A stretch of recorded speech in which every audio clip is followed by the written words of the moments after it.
since intake automation kicked off last spring, I'm sorry. One really important reminder is that this feature is meant to be used during the patient visit. It is not meant to be used and should not be used once the visit has concluded.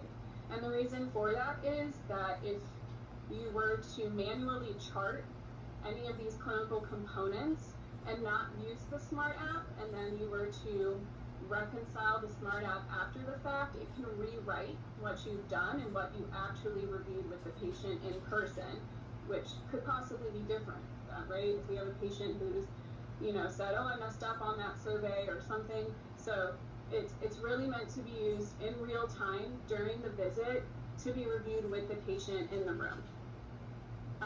As previously mentioned, medical assistants are no longer going to touch medications or histories, as that's going to now fall to the provider responsibility. And for immunizations, they're going to update solely Immunet and allow the provider to complete a full review.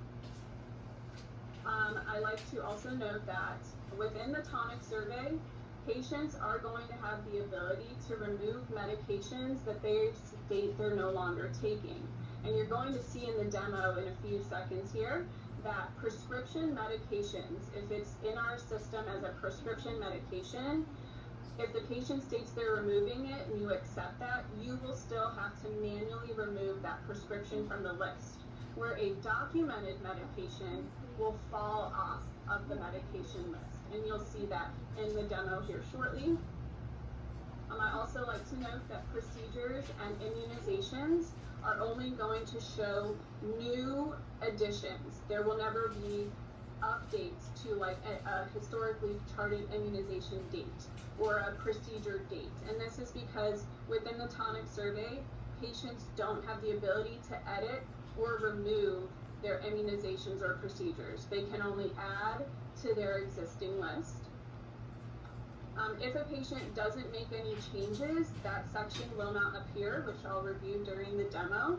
And if a patient, through their entire survey, has no changes at all, they review their allergies, meds, immunizations, procedures, and everything looks perfect to them, then there is not going to be any data that loads into this component. So in those cases, you would just complete your reconciliation of those components as you do today. Problems are not part of the Tonic survey. So although this component is called Tonic PAMI+P, with that first P representing past medical history or problems, we are actually not capturing that. Patients don't have the ability to review their problems in Tonic and therefore will not send any updates. So your problems review will still occur in your normal primary care clinic workflow. And one final alert before we go in is that there are dictionaries between Tonic and MedConnect may vary, so that does present an occasional risk of duplication. If you see this or this occurs, please do not hesitate to reach out to your local PI for additional support. And with that, I'm going to go ahead and open Cadence chart here, and we'll kick off this view of the Smart app and what will hopefully be, or what we think will be a wonderful enhancement to not only the patient experience, but the overall workflow in clinic. So we're going to see the PAMI+P component, and as I just announced, if there's ever a case where a patient has no updates at all, this is going to say data not found, no survey generated for this patient MRM. So if you ever see data not found, that just tells you they have no updates, and whatever is charted in your clinic workflow is what is current for them. Similarly, if they were to have no updates to any of these sections, then the section will not appear here for you to review anything. So if you're ever doing this and you're like, why isn't allergies showing up? Well, most likely the patient had no changes to their allergies. So with that, we'll just go ahead and show you how this would work. So the first thing you're going to notice is the display. There's a table display here. The right-hand side of this table is showing us what is currently charted in MedConnect, and the left-hand side is showing us the patient-stated updates. So for our patient today, we see that they're telling us they're taking Pepcid, 1 tablet by mouth once daily. You can see they've updated their Lipitor. They're currently taking 1 tablet according to MedConnect, but they're telling us in Tonic, oh, I'm actually taking 2 tablets. We see that they're removing their omeprazole, stating that it made them sick and they just stopped taking it. And we also see that they're removing their multivitamin gummy. And one feature that I like to point out is the ability to accept. So you can choose what works best for you. If you would like to review those and then accept all, or accept one by one as you review it with the patient. I'm going to accept all.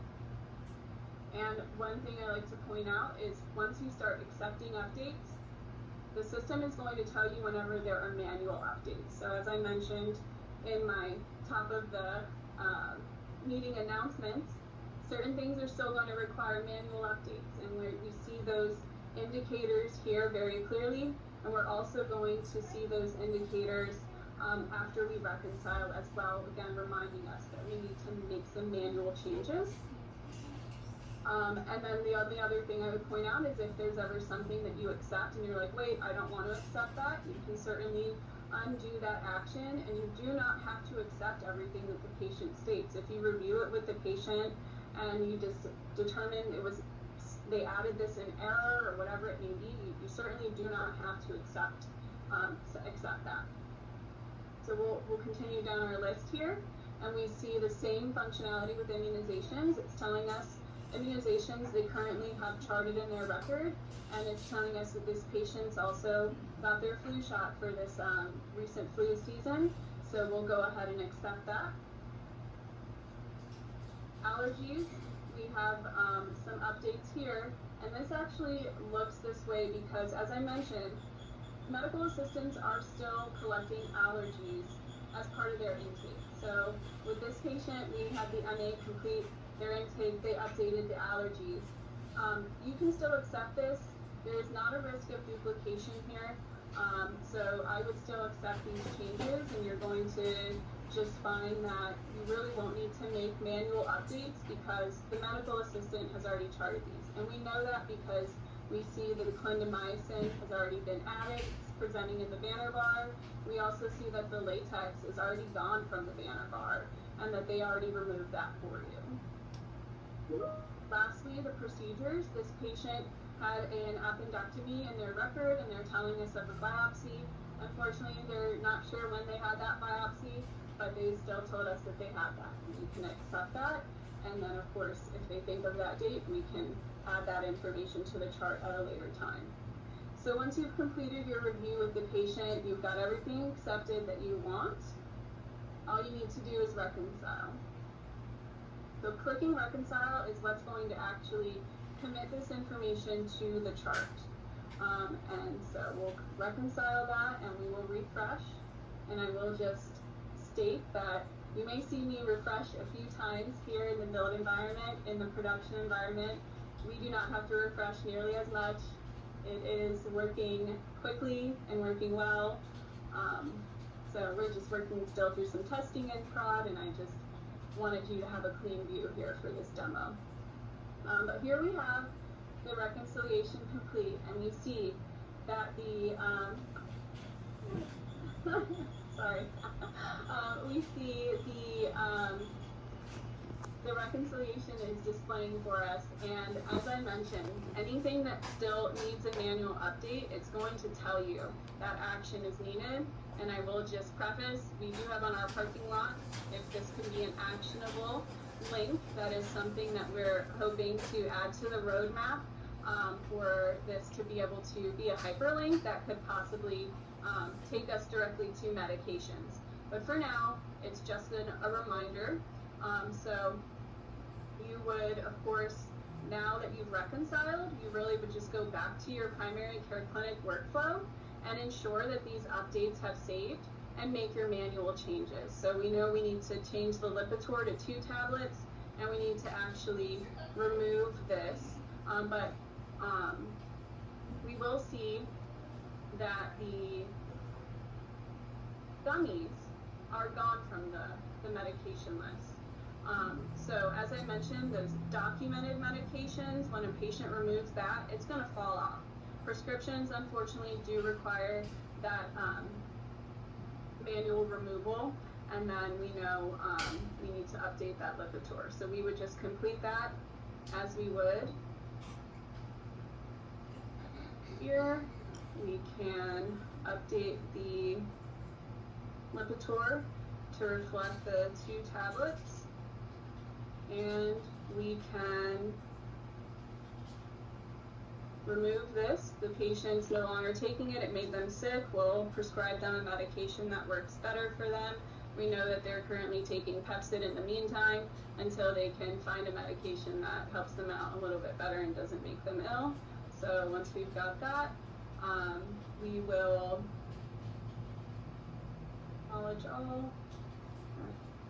Go ahead and say adverse reaction here, and we can go ahead and sign off. And now we've got our medication list updated.